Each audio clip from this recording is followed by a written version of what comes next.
Rumesbak ang personal assistant ni Heart Evangelista na si Resty Rosel matapos maglabas ng patutsada si Vice Ganda laban kay Heart. Sinabi ni Vice sa It's Showtime noong October 24, 2025 tungkol sa isang paaralan sa probinsya ni Heart sa Sorsogon kung saan siya daw ang nagpatayo ng school at nag-donate ng reading materials.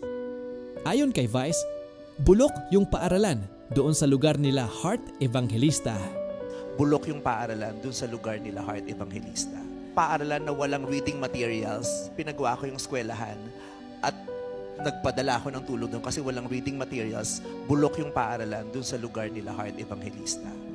Dahil dito, sunod-sunod na nagpost si Resty sa Instagram at diretsong tinagpa si Vice. Sa unang post, sabi ni Resty, saang probinsya ni Heart Evangelista po ang sinasabi mo?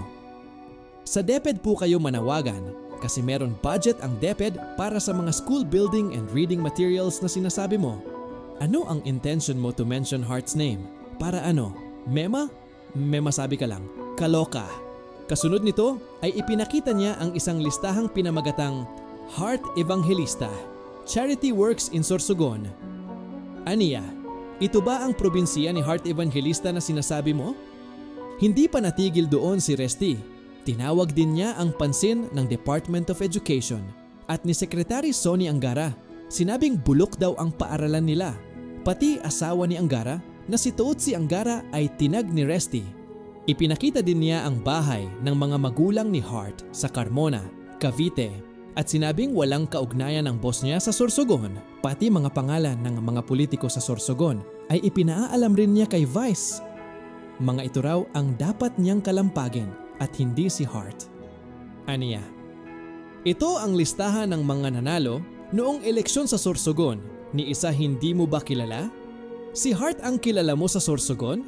Pinakitaan din niya ng resibo si Vice ng show nito sa Sorsogon noong 2023. Anya, impossible naman na hindi mo kilala mga politicians sa Sorsogon kasi 2023 nag-show ka at doon. Bakit kailangan si Heart ang mention mo? Dapat kay Secretary of DepEd ka nagsabi before ka magbida-bida.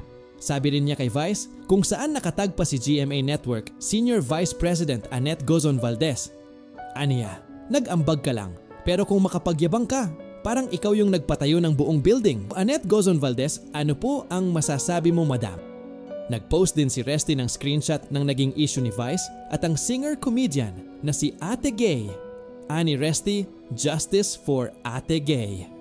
Ganun ka pala kapag tinulungan mo at binulgar ang price magagalit ka, paano kung ibulgar ng Sorsogon DepEd ang donation mo? Ibalik na lang ang pera. Sunod-sunod pa ang naging post ni Resty, ibinulgar din niya ang amount ng pera na naiambag di umano ni Vice.